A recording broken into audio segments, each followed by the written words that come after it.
Aloha and welcome. In this video, we're going to be talking about elasticity, scalability, and software diversity. It's a quick section.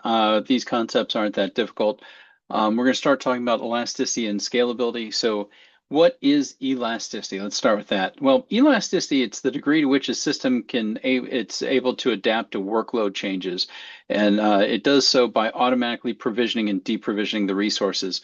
Let's think of an example. Let's say that you are ESPN.com. I use that example a lot. Let's say you're ESPN.com and you have, let's say, the World Series, or let's say we have the Super Bowl or some large, let's say it's every 4 years and we're now at the World Cup time. World Cup is going to be bigger because you get people from all over the world going to that server. So let's say you just have the one server there. Um, you know that you're going to have a lot of increased workload coming to it, and buying all this hardware is going to be kind of a pain because you don't need it all the time. You just need it for these, these times. This is where cloud computing is really powerful. Cloud computing allows you to spin up other instances of things.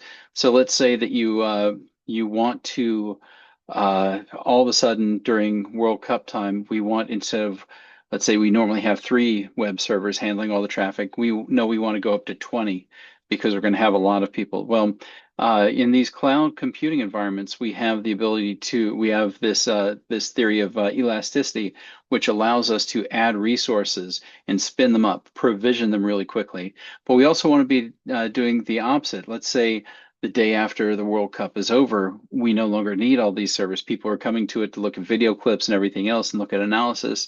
And then once the big game is over and we've already decided the winner, and it's time to go home, all of a sudden your traffic to that site is going to drop off. When it drops off, you don't want to be paying for those extra 17 servers that you have. So you want your system through elasticity to not just go ahead and create a lot more on when the demand increases.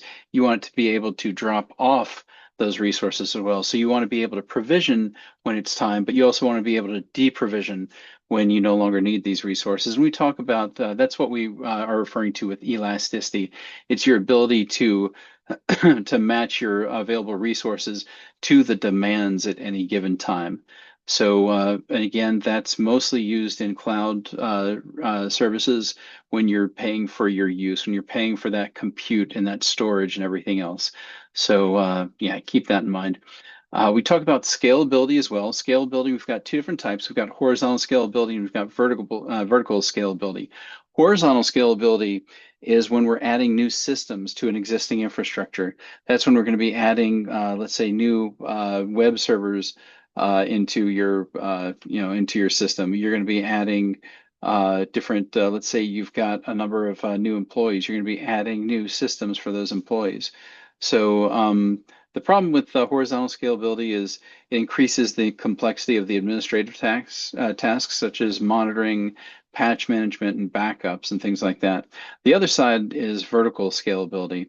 So when we're talking about vertical scalability, we're talking about adding more resources to the existing system.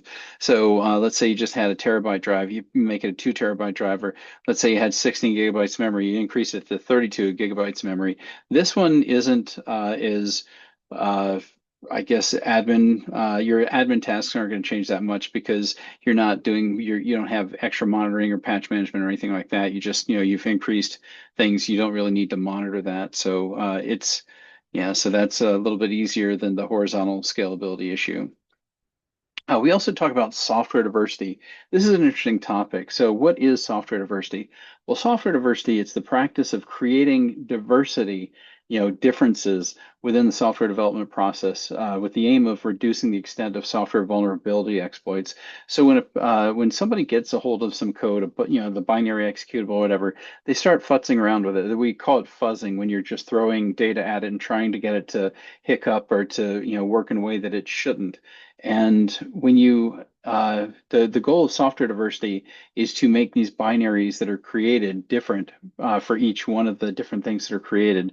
So a compiler, can do things like this. So software diversity, it can be created by the compiler that's going to generate different binary executable files for a program by randomizing the program's implementation aspects.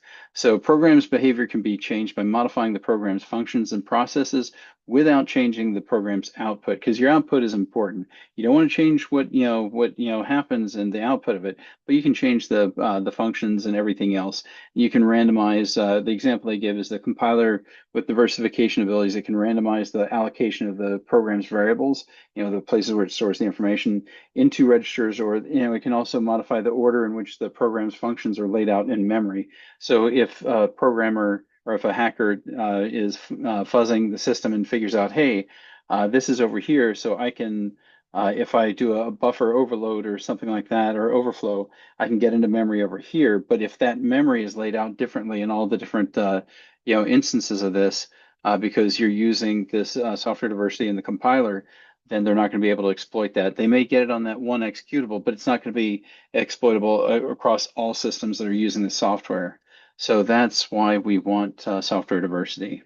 And that's it for this quick section. So again, we talk about elasticity, we talk about scalability, both horizontal and vertical, and we also talk about software diversity as a means of creating robust code that's a little bit more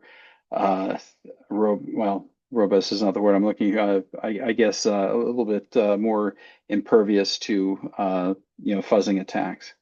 So that's it for this section. If you have any questions, as always, feel free to reach out and ask. Be happy to help. Aloha.